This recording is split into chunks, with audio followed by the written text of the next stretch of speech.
রহমানির রহিম। আসসালামু আলাইকুম।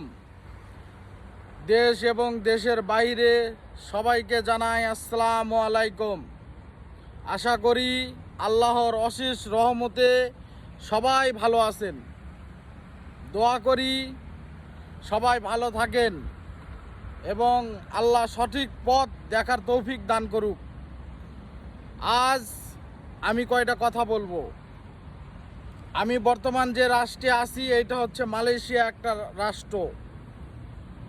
যখন বাংলাদেশ থেকে লোক নিয়ে আসা হয় এই মালয়েশিয়া, তখন একটা কোম্পানির আন্ডারে আনা হয়।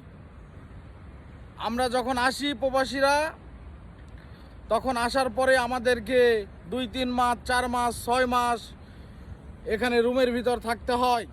যদি বলি ভাই কাজ দেন, বস থাক, কাজের খবর পেলে ইনশাল্লাহ কাজ দিব। বস থাকতে থাকতে 5-6 মাস চলে যায়, তারপরও কাজ নাই। কোথায় যাবে নতুন লোক, কোথায় চিনে, কোথায় রিপোর্ট করতে হবে কেউ জানে না। তো রিপোর্টও করতে পারে না, কাজও দিতে পারে না।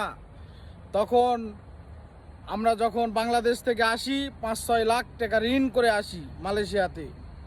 আত্মস্বজন, ঋণ, জমি বন্ধক, এইটা ওইটা সব শেষ করে দিয়ে আসি।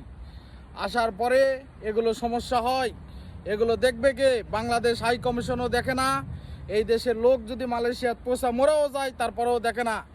আমরা অন্য রাষ্ট্রের দিকে যদি তাকাই, পাকিস্তান, নেপাল, তাদের লোকজনকে পুলিশ ধরলে তারা এম্বাসিটি পুলিশের ওখানে যায়, যাওয়ার পরে তাদেরকে নিয়ে চলে যায়। আর আমাদের বাংলাদেশি দেখার কেউ নাই, দেখার কেউই নাই।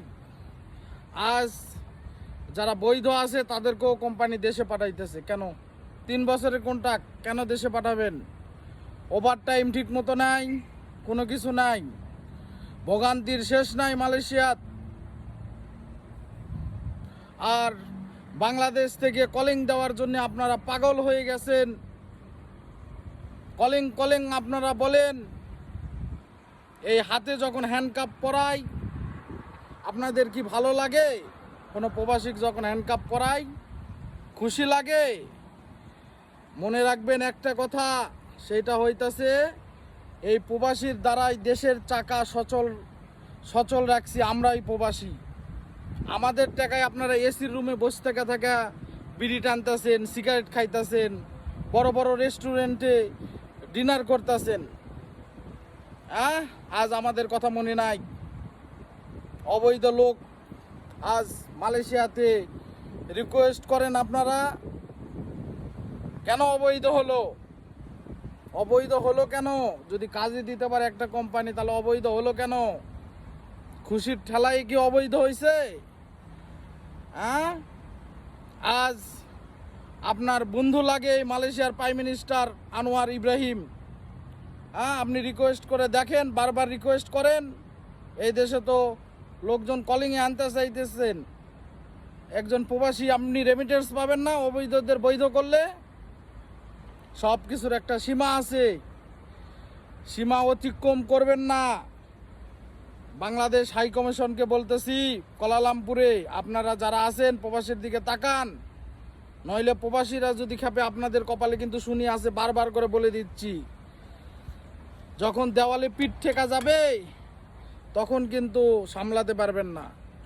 ওদের বৈধ করেন, তারা তো দেশে রেমিটেন্স পাঠাইতেছে, গায়ে লাগে না না কথা বলতেছি। তো আমি বিনীতভাবে আবারও অনুরোধ জানাইতেছি, আপনারা ব্যবস্থা করবেন দ্রুত।